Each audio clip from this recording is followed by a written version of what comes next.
জয়া তার একমাত্র ছেলে রাজেশ ও তার বউমাকে নিয়ে ছোট্ট একটা সংসার। জয়া আগাগোড়াই একটু খিটখিটে স্বভাবের, তবে ইদানিং সে একটু বেশি হট টেম্পার হয়ে উঠেছে। কারণ তার একমাত্র বউমা শোভা মোটা বলে একটু তার বেশি রাগ হয়। বৌমা, বলি রান্না হলো তোমার? কটা বাজে সেই খেয়াল আছে? ছেলেটা খাবে কখন আর কাজে যাবে কখন? এই হয়ে এসেছে মা, ওকে খাবার টেবিলে বসতে বলুন, আমি এক্ষুনি খাবার নিয়ে আসছি। থাক না মা, অত তাড়া মারতে হবে না, ও টুকটুক করে ঠিক করে নেবে। তুই চুপ কর। যা শরীর বানিয়েছে তাতে তোর নড়তে চড়তেই দিন থেকে রাত হয়ে যায়। তুই কি রোজ খেয়ে দে দৌড়বি ট্রেন ধরার জন্য?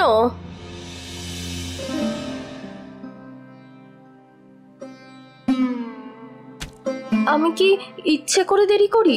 শরীর মোটা হয়ে যাওয়াতে দৌড়ঝাঁপ করে কাজ করতে একটু দেরি হয় ঠিকই, তাহলেও সবই তো আমি একা হাতেই করি।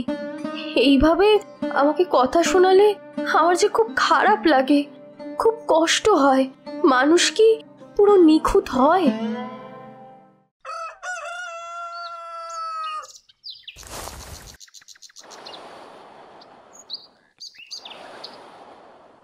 মা, ও মা, উঠে পড়ুন, অনেক বেলা হয়ে গেছে।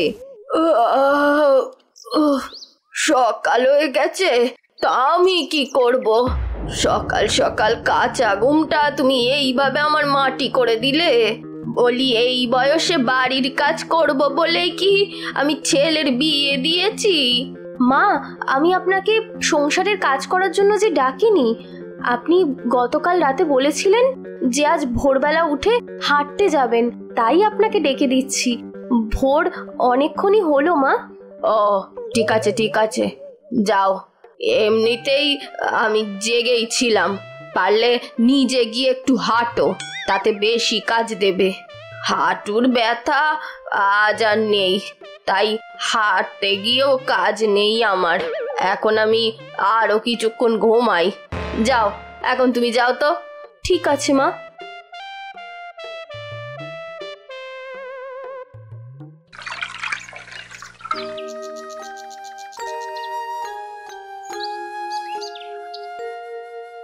এই নিন মা আপনার চা।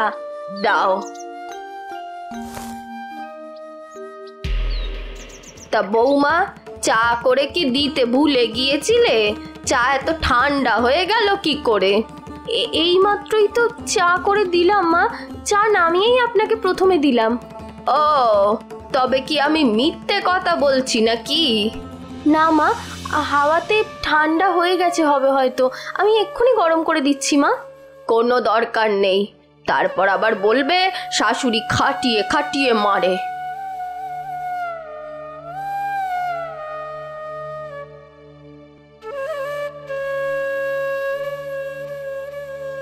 কি যে আমি করি, আমি যাই করি না কেন মায়ের তাতেই সমস্যা হয়।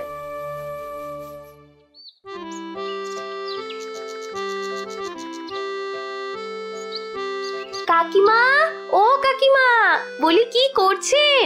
রোদ পোয়াচ্ছেন বুঝি? তোমার বাড়িতে রোদ পড়েনি বুঝি? তা কেন হতে যাবে, আমি তো এমনি জিজ্ঞাসা করলাম। তা শোভা কোথায় কাকিমা? রান্না বান্না সব হয়ে গেছে ওর? আমি জানি না বাপু, তা তুমি বাড়িতে রান্না করনি বুঝি? এখানে খাবে নাকি আজ? কি যা তা বলছেন কাকিমা, আমি কি খাবো বলে জিজ্ঞাসা করছি? আপনার সাথে কথা বলাই বৃথা, আপনাকে আর কথা বলতে হবে না, আমি আসছি এখন। আসার জন্যই তো এই কথাগুলো বললাম, নইলে এখনই গিয়ে গল্প জুড়লে আজ আর খাওয়া হতো কি সন্দেহ।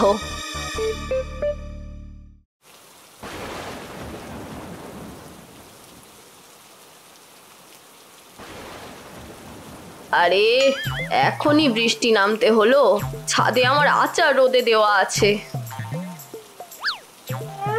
আপনি বসুন, আমি এক্ষুনি যাচ্ছি। থাক থাক, যেতে হবে না তোমায়। এই শরীর নিয়ে যতক্ষণে যাবে ততক্ষণে আমার আচার সব জল হয়ে যাবে। আমি যাচ্ছি। সাবধানে যান মা।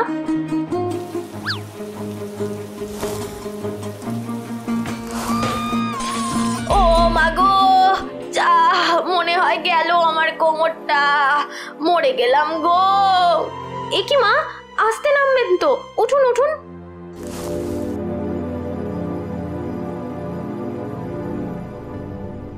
কোমরে বেশ ভালো জোরেই আঘাত লেগেছে। এখন 15 দিন টানা বেড রেস্টে থাকতে হবে। হাঁটা চলা একেবারেই বন্ধ। আর ওষুধগুলো মনে করে খাবেন, কেমন?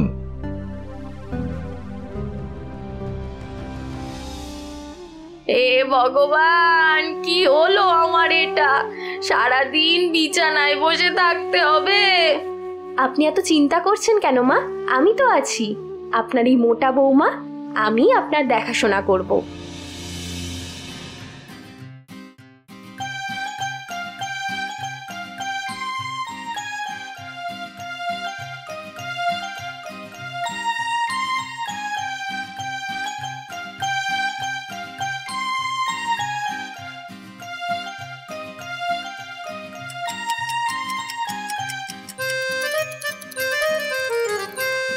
খোকা, বৌমা যেভাবে আমার সেবা করেছে তা আমি এই জীবনে কখনো ভুলবো না।